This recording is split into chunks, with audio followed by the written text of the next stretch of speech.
let me go ahead and introduce myself. I'm Dr. Kathleen Wilson, and I am both a PNP and an FNP. I started out as a PNP back in the 1980s. 1980, as a matter of fact. That's what I'm saying, 1980s, 1980. And I really enjoyed being a pediatric nurse practitioner, but as I worked with adolescents and young adults and college students, I felt like I needed to also get my FNP. At the time I was teaching nurse practitioners, mainly in the Southeast. I coordinated nursing programs over in the Georgia State University, Emory University, Florida State University, so mainly in that general area. So I've been a nurse educator for over probably 23, almost 25 years. I currently still teach at Walden University in their DNP program. And I know you've been hearing a lot about DNP and so forth. And so that's kind of a little background for me. I'm also currently in full-time practice. So I've left academia full-time, and I absolutely love practicing.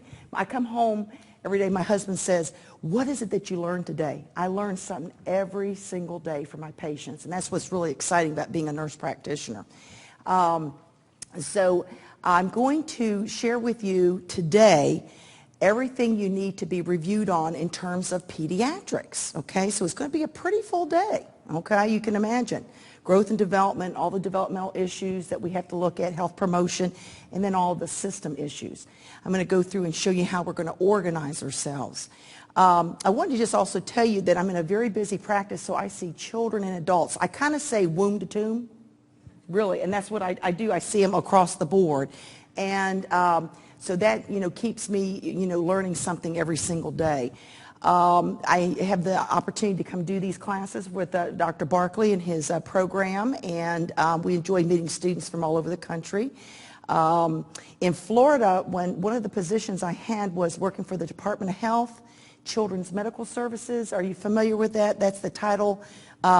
It's the Title V program, and some states call it different titles, but it's where children who have chronic life-limiting conditions receive care management. The medical home model, okay? And one of the responsibilities in Florida, since we have hurricanes, is to set up special needs shelters for children throughout the state whenever we do have terrible, weather events. So that's just a little bit of background there.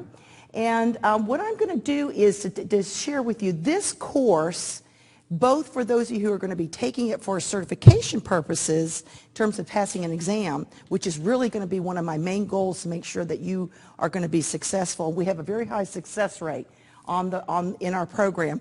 But I also want to make sure that you understand that everything I say you should have heard at some point in your program. There's not going to be anything unusual. So I look at you feeling, you said felt kind of, you needed a boost. Well, hopefully nothing that I say, you may not have remembered it fully, but at least it's been something that has been in the realm of your information, okay? We are going to have today, everything is pediatrics, so you're thinking family folks. Oh my gosh, a whole day of pediatrics. And by the time you come back tomorrow for adult, your mind's going to be pretty full. You're probably going to go to bed early tonight because because it's going to be a lot of information. I know I'm usually pretty tired covering the material, plus you're sitting here listening to me. But it is important that everything that we're going to say, we've really collapsed it down to the most important things that we need to share with you. In terms of the exam, we have given you the breadth of information, and you'll get a sense of the depth of information. Okay, so that kind of gives you a sense of that. And then for those of you who are reviewing, especially if you occasionally work for children, you may see that this information will be helpful to you. And the next thing I wanted to share with you, don't need to write this down, but it's a place card to help you understand a point. All of you who are either certified, who are recertifying, or who are taking the exam for the first time, you have a particular board that you have aligned yourself with.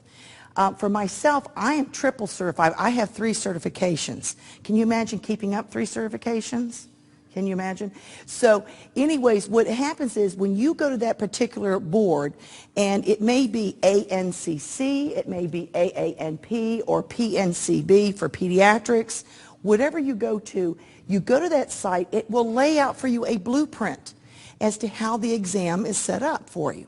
So you will be able to see, for instance, you'll be able to see, what type of, what number of questions will be for health promotion or assessment or management and so forth. This is just to remind you that's an important point to look at. A lot of the websites that are provided to you by your board will also offer to you questions that you can kind of test to get a sense of what their test questions are like. So make sure you highly align yourself with that information. Now, what I wanted to share with you, as I mentioned earlier, is that everything that in the first beginning of your book, you have a letter from Dr. Barkley. And like I mentioned, it is a review. It's going to be a review that we're going to help you. I kind of like to think of it as organizing your thoughts around subject matter. So that's what we're going to do today, is try to help you organize the content, the knowledge that you have, in a way that makes sense to you. And in the very beginning, there is a letter that Dr. Barkley has provided to you. It looks like this. If you would open it to the letter. And what I want you to do is to think about the 3 most important bulleted points. 3 bulleted points. Know your manual. Let go of everything else that you've had right now, and then you can go back for further review as you need it. You know how you get to where you get? I'm somebody that I love to collect resources, and I can get overwhelmed with lots of resources. But first, what we want you to do is to use this manual to organize you. Have you put a framework around the content area? And let go of everything else. The differences and details you need to know very well. What we want you to think about this exam is that you are to master, not be familiar, but master the material. Does that make sense? So you want to make sure that you know very clearly when you're studying, for instance, if you get a study partner, which is point 2, a quiz partner, this is somebody who is going to maybe open up the book and say to you, what are the clinical manifestations of Kawasaki's disease? You should so masterfully be able to tell that person what that information is. While you're doing your studying, say the 2 of you are studying, you may want to keep a legal pad with you, write down little one-liners of things that you were not masterful of, and go back and study those so that it just becomes second nature to you. Does that make sense? And then the last point here is do not delay. You want to make sure that you think about with confidence. I'm going to point to you a lot because you're thinking, she said, okay. With confidence that you go into the exam, it is recommended that 3 weeks to 3 months is the most important time frame after you've graduated to take the exam.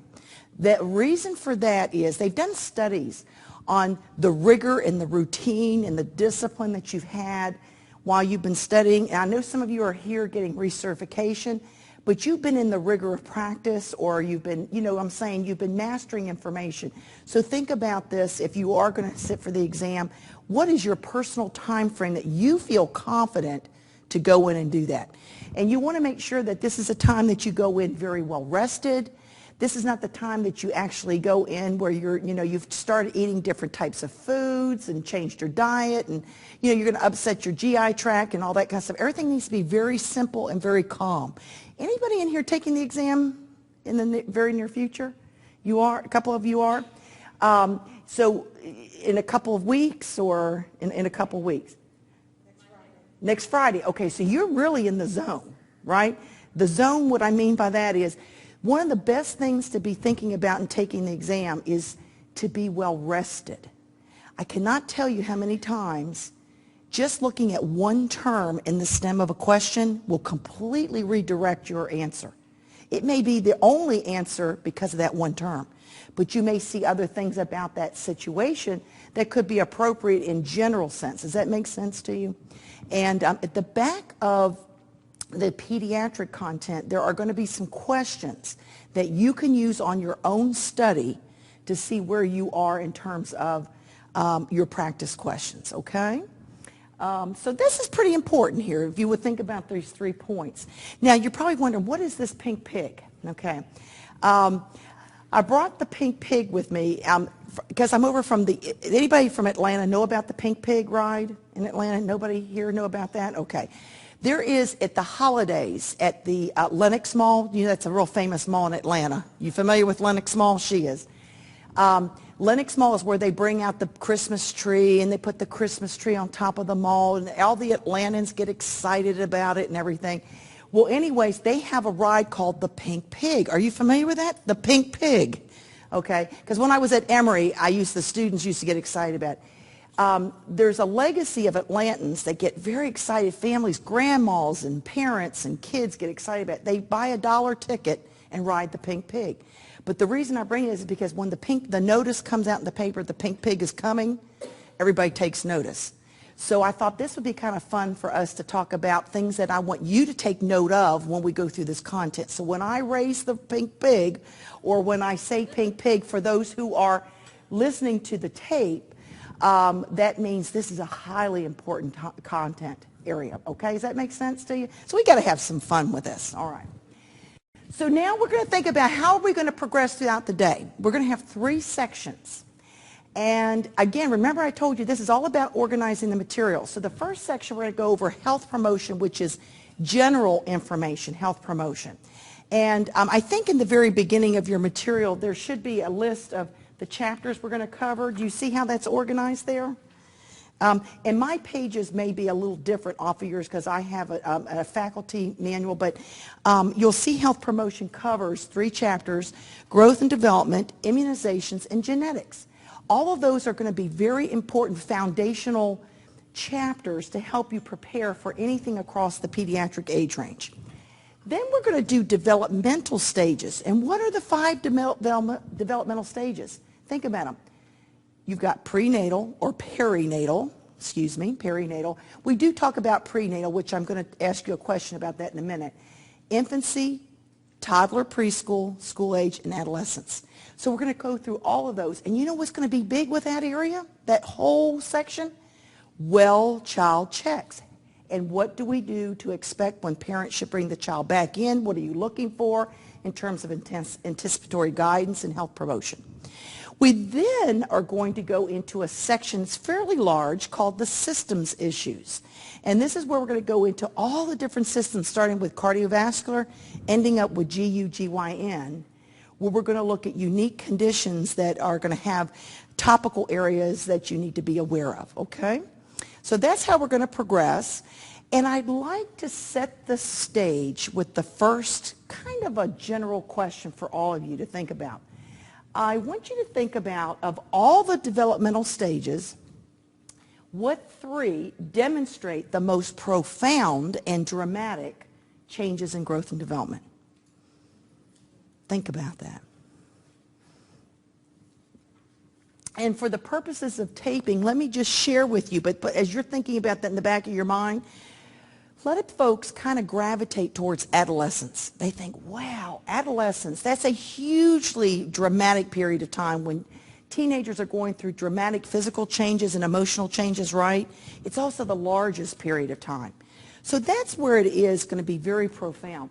What about infancy? Oh, absolutely. From 1 year of life, from when you have this little infant that is lying down, pretty much sensory motor, in terms of their engagement with the environment, going all the way over into maybe walking.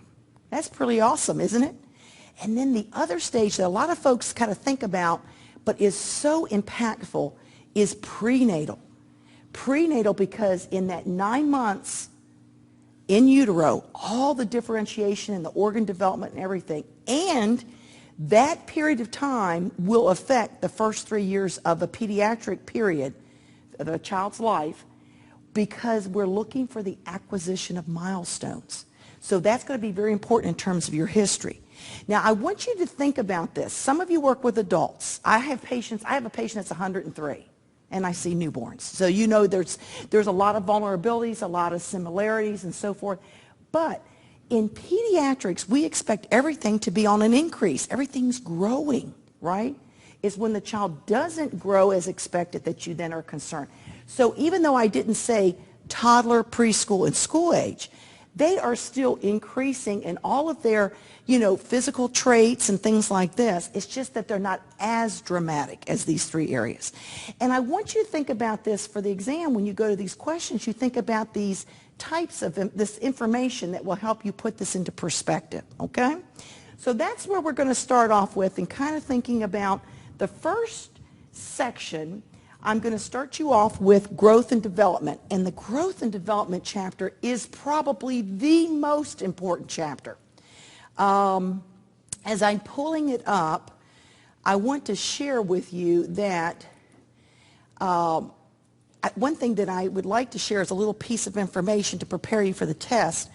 The family nurse practitioners, the reason why we're having you also sit here and join us for the day and all this wonderful pediatric content, and I say wonderful because each time I teach it, I get excited about it. Isn't that fun? You know, you think about you would, it's just so similar to you. But what I want you to know about is on the exam for the family nurse practitioners, anywhere from 33 to 38% of your exam is pediatric content. And it can be anything across all this information that I've given you. So that's the reason why we want you to, have this day with us. So we're going to start with growth and development, and I want you to think about the learning objectives. The learning objectives, we're going to look at domains of growth and development and theories of growth and development and certainly landmarks, certain things that are going to be key. We also know that the domains are going to include physical, cognitive, and psychosocial. We're going to go into each one of those, and we're going to talk about the theorist, right? And any disturbance in any one of those areas certainly could impact growth and development. So let's start off with the physical development. We want to think about physical growth in children. What is helpful to us is that it's orderly. It's predictable. We know certain things are going to occur before other aspects of growth and development occur, such as the head downward towards the tail and the foot. That's the direction. So it's cephalocaudal and proximal center to distal. And that will also, think about a child that's now 4 to 6 months and sitting in a high chair. They're sitting in a high chair and they can hold their trunk up because of that. Cephalocaudal head control is better, and they got more truncal control because of proximal to distal. Does that make sense to you? Okay. Also, there's individual variability. Genetics plays a part, and we're going to talk about genetics in a little bit. And sequential measurements are extremely important. That's why we do growth charts. We look at children patterns over time, right? Now this chapter, this section on developmental differences, which looks at these 7 points, I want to draw your attention to a section in your manual. And I just did a presentation recently at the American Academy of Nurse Practitioners where I spent an hour and a half on this for folks that don't normally work with children. But for this course, this is something that you probably are bringing to the course, is what is it that's unique about children? Why are children not miniature adults? They're very different. Why do we dose the way we dose? Why are we concerned about more reactive airway and so forth? But in your material there, you'll see here, see appendix for specifics. If you would go towards the back, there's a little appendix in the very back of that first chapter. Look at the end of that first chapter. It's probably around, let's see. I'm not sure if you've got the exact same page that I do, but somewhere around page 14. Do you see it in that area? The back of that, not in the very back. Find your first chapter and go to the end of that first chapter. Is that right? Did you have the page? You've got the page number. What page number do you? 14. Okay. The reason I went to point this out to you is this is a little extra study tool for you. This little handout goes over very nicely why children are not miniature adults. And it gives you a little bit more information, helps you understand it. So I am not going to go over this section, but I want you to read this and study it on your own. It's a nice reference. But what I want you to think about is, let's just take a moment now that you've found where the appendix is, let's go back to the page where you had this section in your material, and let's think about this. Brain development in progress. Did you realize that 80% of a child's brain is like, I'm sorry, let me back up. A child's brain is almost 80% developed like an adult by the age of 2. But it's completely developed by the age of 6. And isn't that exciting to think that you have that much time to nurture that little brain? Healthy food, stimulation, growth and development, all those wonderful things, right? So that's an exciting point, and that's one of the things that we teach parents, and that's why we teach them about anticipatory guidance. We also know that pulmonary functioning is reactive and sensitive.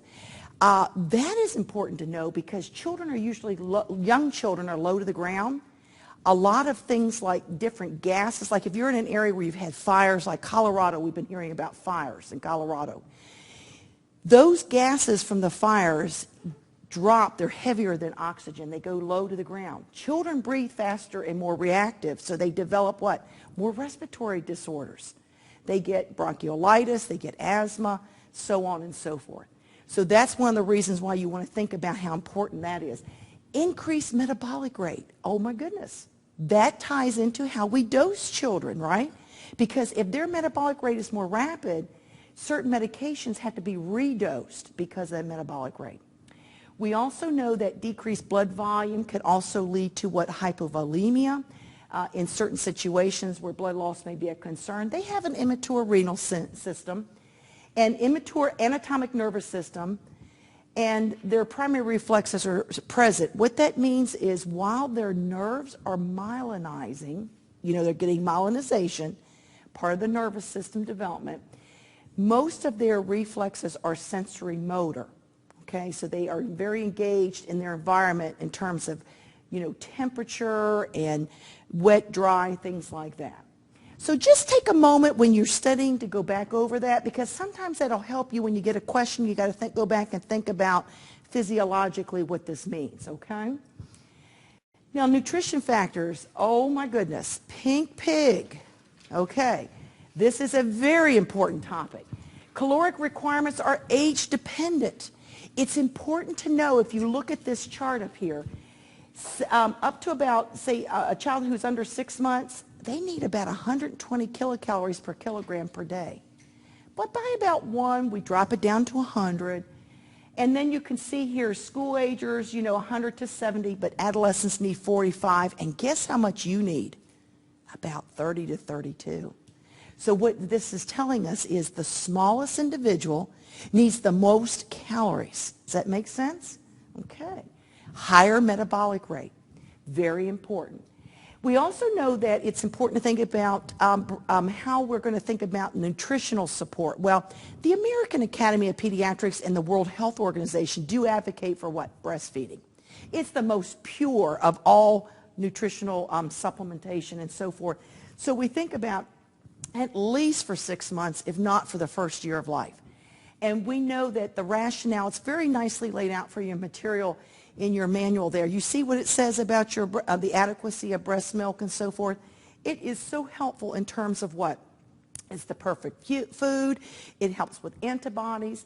It helps with iron, maintaining their iron support. It also helps during painful procedures. It helps with GI distress. Children who are breastfed tend to have fewer situations with GERD and other considerations. So it's just the perfect food. Now, we're going to talk about supplementation. And supplementation, there are a couple of supplements that are very important here. And one of the things you want to think about with supplementation is what is really a hot vitamin today? Vitamin D, right? Isn't vitamin D a very important one? Vitamin D has gotten a lot of press, a lot of information. And so part of this, why we even think about when are you going to start supplementing children with vitamin D? When do you think you're going to do that? You're going to start when? Does it say 2 months? Right, 2 months, just like it says in there in your material. When you think about going through, vitamin D is going to be important here. 400 IUs, starting at 2 months. We go all the way through adolescence, and actually we go all the way through adulthood, depending upon where they are with their vitamin D. They're actually, it used to, I'll just tell you a little history. I love the historical aspect of where we are now and the way we manage patients. But they started out at 200 IUs. They went to 400, and I think they're getting ready to probably change that again. And that makes me think of one other point to share with you. And I'll give you little snippets as we go along. When there is a new rule, regulation, recommendation, say the American Academy of Pediatrics, they typically meet in April. And I know that, you being peds, you probably know this. They come out with white papers, and you could go onto their website and find out what is it that they've studied this year and what are their new recommendations. Typically, it takes about 2.5 to 3 years for a new recommendation to be present in your exam. Does that make sense to you? So the reason is because they want to take that content, Put it into a question. Make sure it's psychometrically strong, valid, and reliable. And it's a process that takes place. So I wanted to share with you, while we say there may be something changing, our practice changes all the time based on what? Evidence. They will study how does 400 IUs do with these children and so forth. So that's one of the supplements that we know is important. What about iron? You'll see there with D, it says iron. For exclusively breastfed babies, we're going to think about supplementing 1 milligram per kilogram per day around 6 months, because that's about the time that we recommend supplementing with maybe some cereal and so forth. We start to introduce solid foods. We also know that fluoride is very important. Fluoride is when the local water supply is deficient. And you'll see here supplementation is usually not needed for the first 6 months. And if you'll notice in the, if I could just, oops, I'm sorry, I didn't mean to hit that. The first 6 months, we think about not needing to supply it, but then you want to call your health department and say to them, what is the parts per million of fluoride in the area that I serve? Anything less than 0.6 parts per million will need some type of supplementation for children over the age of 6 months. You notice there's a nice little chart in your material. You see that in your material there?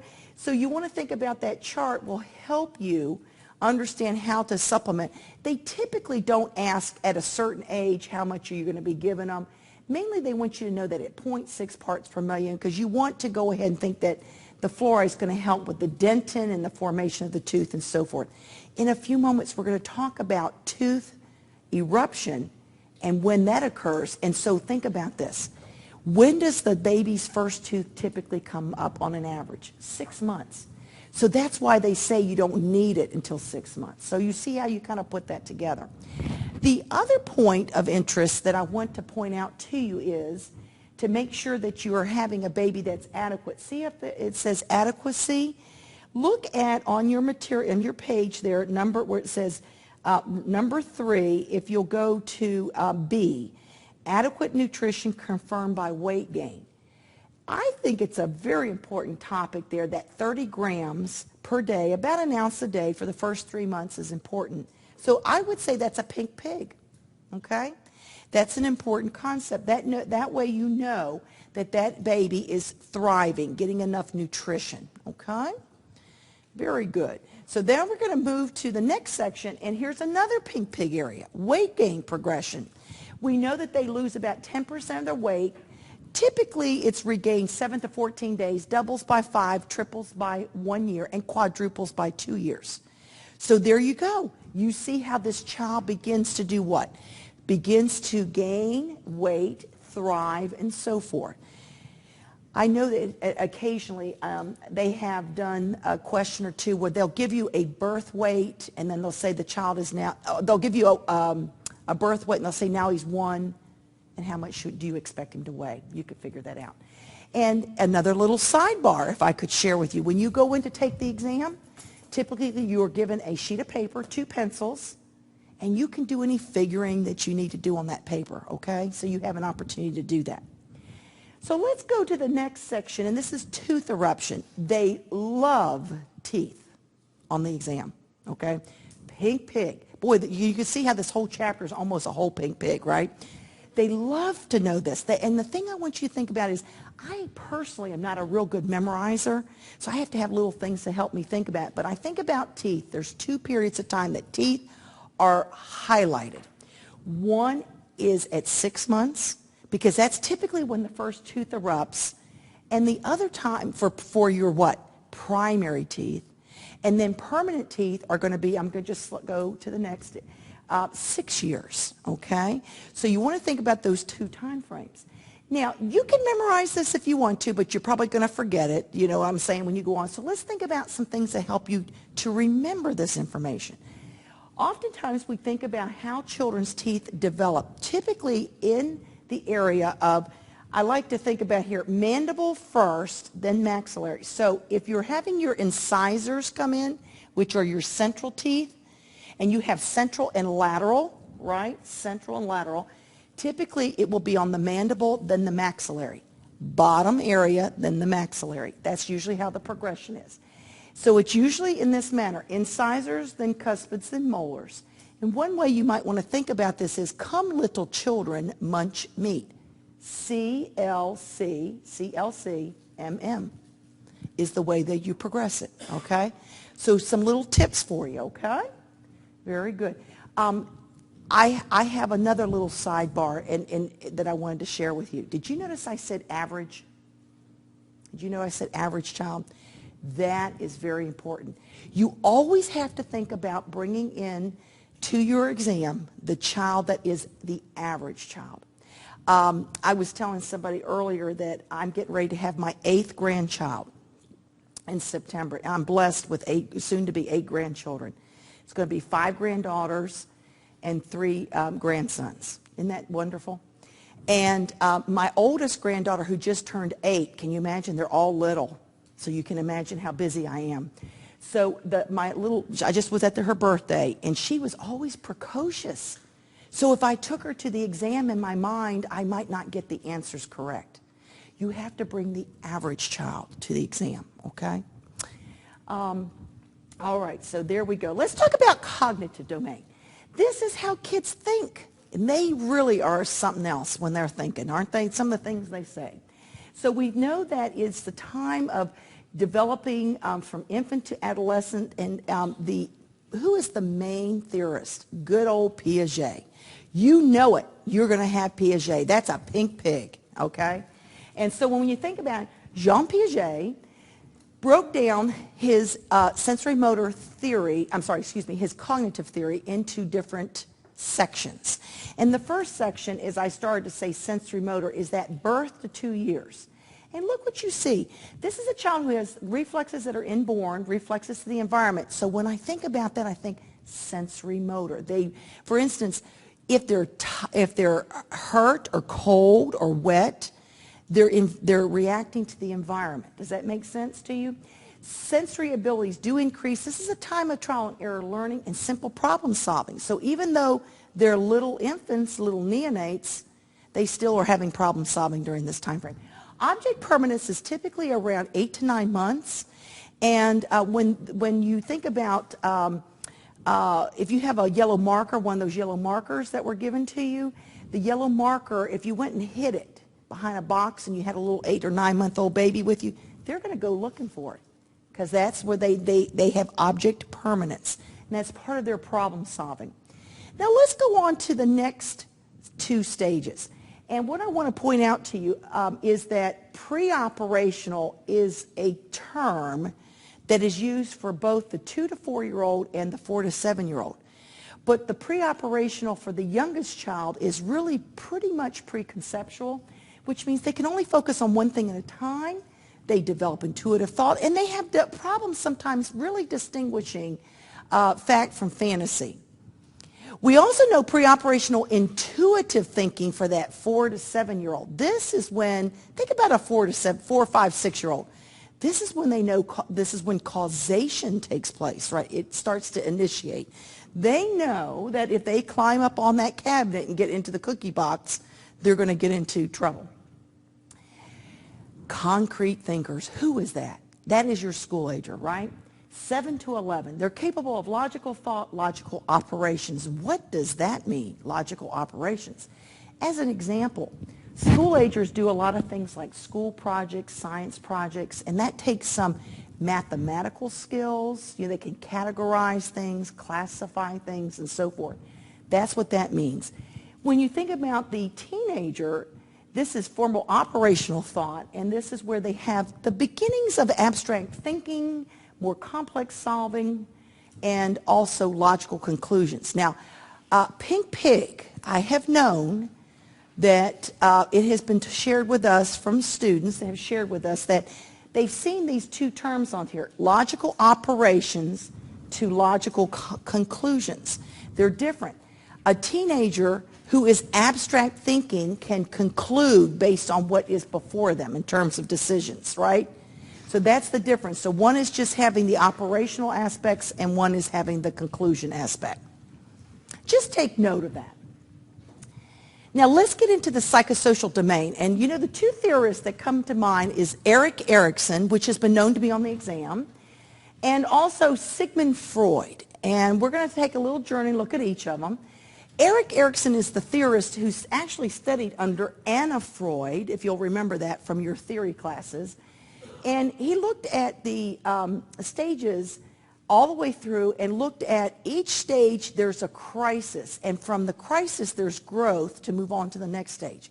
So when you think about infant, the work of an infant is to do what? Develop trust.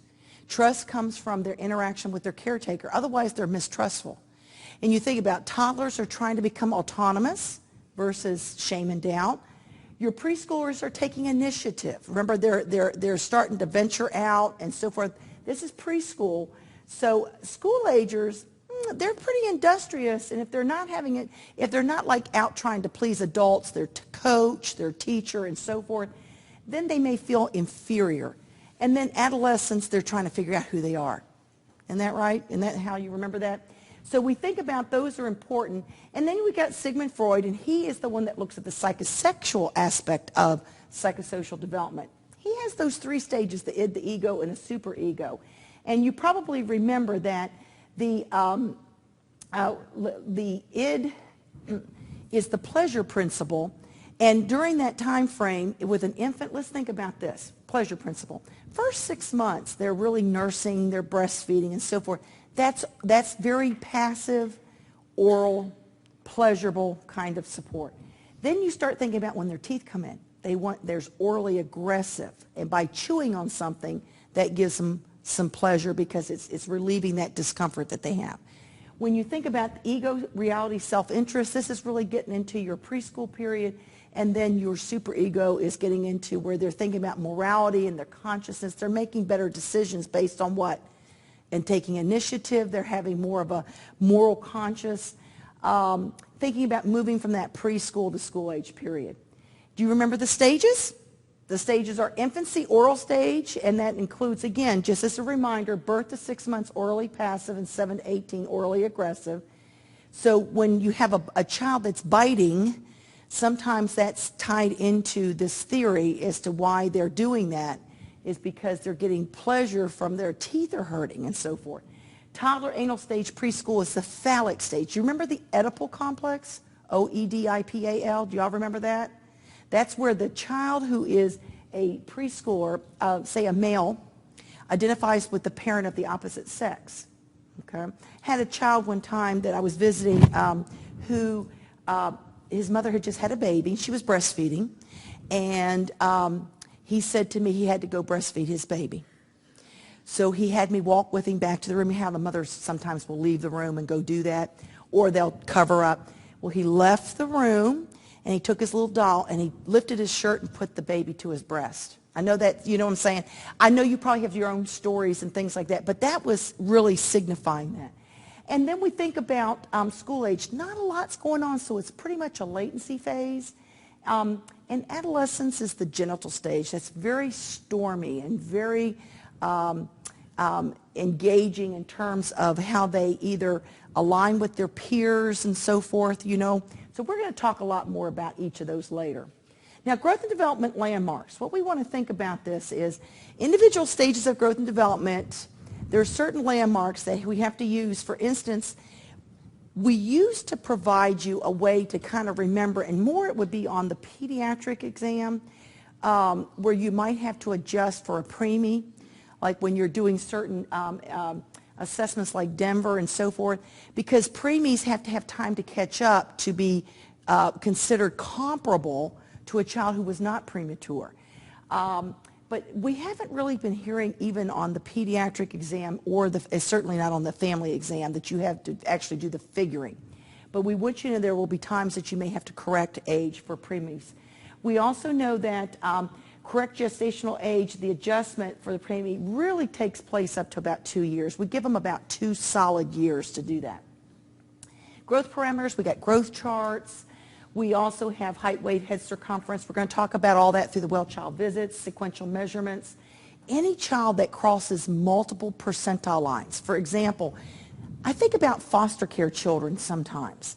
When you track their growth and their height, you may see a child that's thriving in this environment and they may be pretty even, like around 50 percentile. but then they've been having a lot of changes with homes and different settings, and they may drop.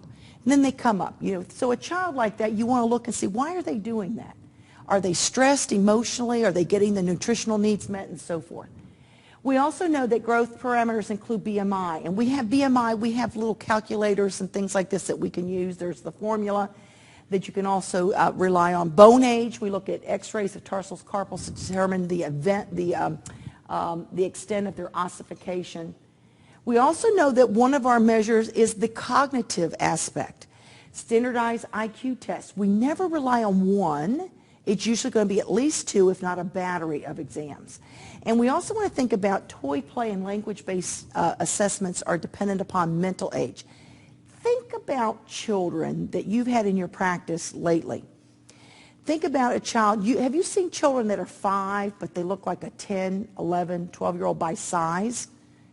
Then again, I think about, I used to be a medical missionary to Haiti. I went every year a couple times with a team. And we used to go to an orphanage, and there were this, I'll never forget this, but there was a group of children that were 3-year-olds. 3-year-old, you know the size and how they interact with you all. But their size, they were more like an 18-month-old. But they still kind of interacted with you like a 3-year-old. So you can go either way. You can go children that are heavier weighted versus children that are lower. So you want to think about, if you got to work with their chronological, where are they with their mental age, their chronological age. That's why a lot of times parents who have a very large child may expect more out of that child when the child's very young cognitively, okay? Now the Denver 2, this is a very important framework. Denver 2 is the developmental exam that we do that is not an intelligence test. It's a screening measure that we look at from birth to 6 months, and it looks over certain parameters such as gross motor, fine motor, personal, social, and language. And I know many of you have done this. You remember seeing the film on how to do a Denver, or tell me y'all have had that. Have most of you seen a film or at least gotten a chance to do one? I know the PEDS folks have probably done it. Not today in our very busy practices. If you have 15-minute appointments, you're not going to have an opportunity to personally do a Denver in the practice. But your well-child visit examination sheets will have certain key information embedded in it that will have key aspects of where a child at that age should be, and you may ask questions of the parent. You may have a child do an item or two on it, so you're going to see that that's done. But the reason we're bringing this out is for the exam and for your bringing your arms around how to look at a child developmentally. This is a good framework, and we're going to use this to go through gross motor, fine motor, personal, social, and language. Now, I want to tell you, this is going to be probably a huge pink pig. This is very important. You have to know forward and backwards all these different skills that the child will manifest in these areas. And you've got a nice little chart there. And I'm going to help you think about how to organize yourself around it. But what I want you to think is, I could probably tell somebody when the child stands alone and when the average child walks and things like that. But let me tell you, I've taken a couple of these exams. And every time I've taken the exam, I have always been stumped and stalled enough to stop and say to myself, let me look at this question more closely. And the reason I'm looking at PEDS people is the growth and development questions, for some reason, are very challenging. Because it can be not just from when a child does something. It may be, what would you advise the parent as to when to expect a skill to occur? They may say, what would you do to encourage a parent to encourage a skill? You know what I'm saying? Like you may have them say you want to encourage, in a few moments we're going to talk about fine motor. Maybe you want to encourage eye-hand coordination and reaching and things like that. You'd have to pick, and a lot of them look real close. Another thing is, it may be a question from the perspective of which of the following would be a red flag. So I want you to know, for the pediatric exam, you could probably expect 25 to 30 questions on some aspect of growth and development collectively, and for the F&Ps, 12 to 15 questions. And like I said, I love growth and development, and I personally have to advise you that I have found them to be somewhat challenging. So please don't let this be an area that you just kind of walk over. Let's take a look at it. Let's go through it and see what this means. Gross motor. Gross motor really means good head control, 2 to 3 months rolling back to front. But then again, we do what? When you look at an infant, isn't the head the largest part of the body? So wherever the head goes is usually where the rest of the body goes, right? So we know that probably they're rolling from their front to their back before this. So you're going to see there's going to be certain interval skills that are going to occur. Sitting with support around, 7 months. They usually will do a tripod sitting where they kind of sit like this and lean forward. Pull to a stand, standing alone, walking up and down stairs. And that doesn't mean like walking like this, up and down like that. It means taking one step and bringing the other foot up, another step, and that occurs later on when they're more alternating. And they could jump 24 to 28 months, okay? Fine motor. They love fine motor on the exam. So here you go, a pink pig. Grasping and shaking a rattle 2 to 3 months. Reaching for objects. Early on, 3 to 4 months. Hand-to-hand transfer, 5 to 6 months. Then they rake and finger feed and pincer grasp. And then they can mark on a paper. Usually marking on paper is more curvature. And if anything, they'll do circles before they can do squares because that takes more fine motor dexterity. Stacking blocks, 3 blocks, 17, 18 months, 6 to 7 blocks. Have you ever tried to stack blocks? It's not an easy thing to do, right? So you have to think about it. It takes very good eye-hand coordination. So you see where we're going with this. Language. If you think about it, all the way down through babbling 6 months, pretty much that's like vocalizations and cooing and making sounds like that are soothing to the infant. Around 8 to 9 months, they start saying things like Mama, Dada, waving bye-bye, and I love it how they wave their little hand like this. They go like this, upside down like that. Understand no, okay? Body parts, where's your eyes, where's your nose, your belly button. 2-word sentences, 18 to 22 months, and 30 to 50-word vocabulary, 22 to 24 months. That's pretty awesome, isn't it? Now, when you think about the 2-word sentences, that's putting 2 words together meaningfully. I like, me up. I go, okay? And later on, we're going to talk about language again. A good way to think about this is by each age, they put that same number together meaningfully. So 2 words at 2 meaningfully, 3 at 3, 4 at 4. See what I'm saying? So that's like they're building their ability to communicate with you. Now, I just went through each section, gross motor, fine motor, personal, social, and things like that. Some of you like to study about putting it all together in an infant at a particular age. So, for example, you have this all in your materials, and you can read this section, but let me go to, the one I'd like to look at is, let's just take examples 6 to 9 months. Babble, combine, vowel, consonant sounds, turn to a sound, respond to their name. They can roll over, sit independently and transfer objects, support their weight on their feet, use their thumb and fingers to pick up an object and crawl. Doesn't that seem like a 6 to 9 month old? Absolutely. Now, you're looking at your material. It seems pretty simple. But what I want you to do in your partnership with your study buddy is I want you to make sure that you can have that person say, tell me what does a 10 to 12 month old look like with all parameters. And you want to be very masterful of this, okay? So I'm going to let you know, I'm not going to read these to you, but you can see how you can go through and look at each one. Let's go to the next section, which is health promotion across the developmental stages. This is an area that you're going to see us refer to when we do the developmental stages. And how many of you know about Bright Futures? Most of you do. Bright Futures it used to be owned by Georgetown University, and the American Academy of Pediatrics purchased it in 2007. And what they did is they use it, it's like the cookbook of pediatrics. Anything you want to know about in terms of a standard, a reference, a guideline is going to be in Bright Futures. So we use it as a reference for us. The word periodicity means periodic visits. What would you expect? Okay? And so as we go through here, we think about with well-child checks, we know that there's going to be certain stage-appropriate screenings, tools that we're going to do like history, physical exam, monitoring, stage-appropriate screening, strengths and weaknesses, and certainly evidence-based interventions. You're going to, for example, Have you ever had the opportunity to tell that parent why you're not giving them that antibiotic? Because, and you give them the data behind why, if we wait and see, typically this is not a reason why we need to give it, because we're going to see that that illness is probably viral, is going to clear up. So you use evidence-based, and a lot of times parents, because nurse practitioners are really good at this, by us explaining to them, they'll say, nobody's ever explained that to me in that way. And that's the beauty of what we do in our positions. We know that there's going to be times that you're going to gather all this subjective information. So the reason I'm going through this is I'm not going to repeat this section, this whole last section, every time we do each one of those developmental periods, but you know you're going to gather subjective data and so forth.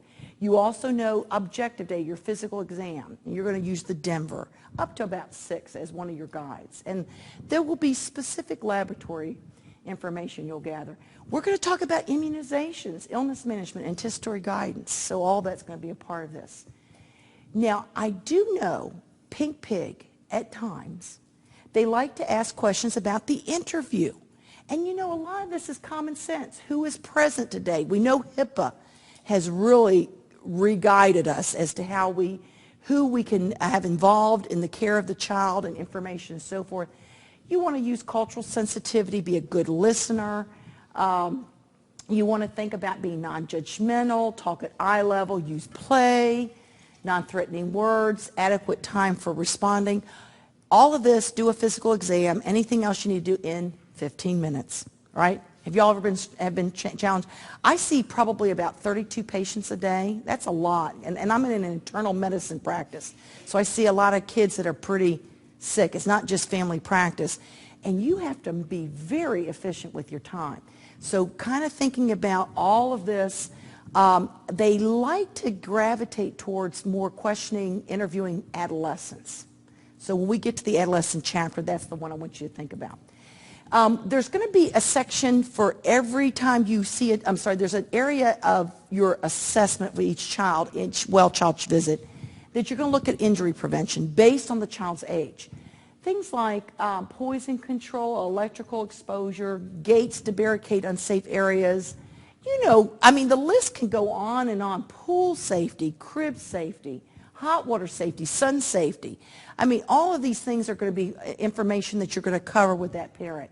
I remember in Florida when we had that spin of hurricanes between 2004 and 2006, where they were crossing us, you know, all across the state. We lost a lot of fences around pools, and you know what went up? Drownings. And so that was a time that would have been certainly very important to have keyed into pool safety and so forth, as well as things like sun safety and so on and so forth. So you want to think about how important your anticipatory guidance is. Help a parent know when to call you, what are simple tasks, what to expect with immunizations and procedures, time management and discipline. All of these are important. When I was a brand new nurse practitioner, I used to be a little scared to tell parents what to expect from medication and things. I thought, well, because they're not going to want to take this. But nowadays, you guys know everybody's on the internet. So they're already coming in telling you that they're concerned about this side effect. So go ahead and be sure that you anticipate with them. So that was a very important chapter. You see, most of that is pretty foundational. Okay? So there you go.